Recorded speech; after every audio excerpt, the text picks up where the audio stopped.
काही लोक मृत्यूला घाबरतात, पण या 5 जणांनी मृत्यूला भेटायला समुद्राच्या 4,800 मीटर खोल अंतरात जाण्याचा निर्णय घेतला आणि त्यांची ट्रिप ही फक्त 1 मिनिटातच संपली, कारण पुढच्या क्षणी जगाने एका सबमरीनचं भयानक इम्प्लोजन ऐकलं. नमस्कार मित्रांनो, तुम्ही पाहतात मिस्टेरियस मराठी आणि आज आपण पाहणार आहोत 2023 जगभराला हादरवणारी एक रिअल केस, टायटन सबमरीन ट्रॅजेडी, जिथे 5 लोक हे टायटॅनिकच्या अवशेषांचं दर्शन घेण्यासाठी गेले पण परत काही आलेच नाही.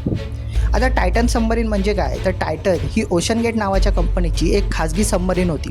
ती टायटॅनिकच्या 12,500 फीट म्हणजे सुमारे 3.8 किलोमीटर खोलीवर जाऊ शकत होती आणि याची वैशिष्ट्य म्हटलं तर ती 22 फीट लांब, 5 लोक बसू शकतात अशी आणि बाहेरचा दाब म्हणजे 6,000 PSI पर्यंत झेलणारी फायबर कार्बन प्लस टायटॅनियमने बनलेली आणि नियंत्रण त्याचं एक्सबॉक्स गेमिंग कंट्रोलरने होत होतं. हो, एवढ्या मोठ्या एक्सपिडिशनचं ऑपरेशन एक गेमिंग कंट्रोलरने. आता ट्रिपचे प्लॅन काय होते, तर 18 जून 2023 टायटन 5 लोकांसोबत पाण्यात उतरली. CEO स्टॉकटन रश, त्यानंतर एक्सप्लोरर हॅमिश हार्डिंग आणि पाकिस्तानी बिलियनियर साजिदा दाऊद, त्यांच्या 19 वर्षाचा मुलगा सुलेमान आणि फ्रेंच एक्सपर्ट पॉल हेनरी यांच्यासोबत. त्यांना टायटॅनिकजवळ पोहोचण्यासाठी एकूण 2 तास लागणार होते, पण 1 तास 45 मिनिटांनी सबमरीनचा संपर्क हा अचानक तुटला. काय घडलं, इम्प्लोजनचा मृत्यू कसा काय झाला, तर पाण्याखाली दाब हा प्रचंड असतो.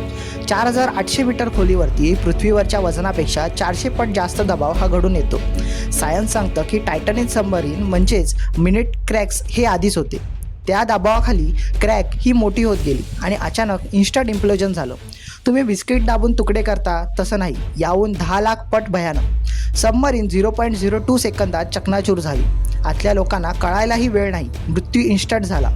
टायटनच्या बाहेरचा दाब इतका होता की मानवी शरीर 1 सेकंदात वेपराईज होतं. हे इतिहासातील सर्वात जलद आणि सर्वात भयानक डेडली इम्प्लोजनपैकी एक मानलं जातं. आता याचे पुरावे आणि शोध काय आहे, तर 4 दिवसानंतर समुद्रात शोध पथकांना सापडले दबावाने मोडलेले अवशेष, सबमरीनचे पॅनल आणि टायटॅनियम रिंग सेक्शन्स. टायटनचे फ्रंट विंडो इंटॅक्ट राहिलं, बट बाकी बॉडी पावडर सारखी तुकडी झाली होती. ओशन गेटवर प्रश्नचिन्ह उभं राहिलं. सेफ्टी प्रोटोकॉल नव्हते, वॉर्निंग इग्नोर केलेलं आणि इंजिनियरने म्हटलं होतं की सबमरीन फेल होईल. पण CEOचा विश्वास, इनोव्हेशन रिक्वायर्स रिस्क, आणि तोच विश्वास त्यांचा मृत्यूचं कारण ठरला. टायटॅनिक बुडायला 2 तास लागले, पण टायटन सबमरीन बुडायला 2 सेकंदही नाही.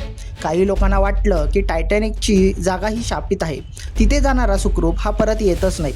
काहींना वाटतं हा एक फक्त विज्ञानाचा धोका होता. तुम्हाला काय वाटतं, टायटन ट्रॅजेडी ॲक्सिडेंट होती की काही मिस्टेरियस रिझन?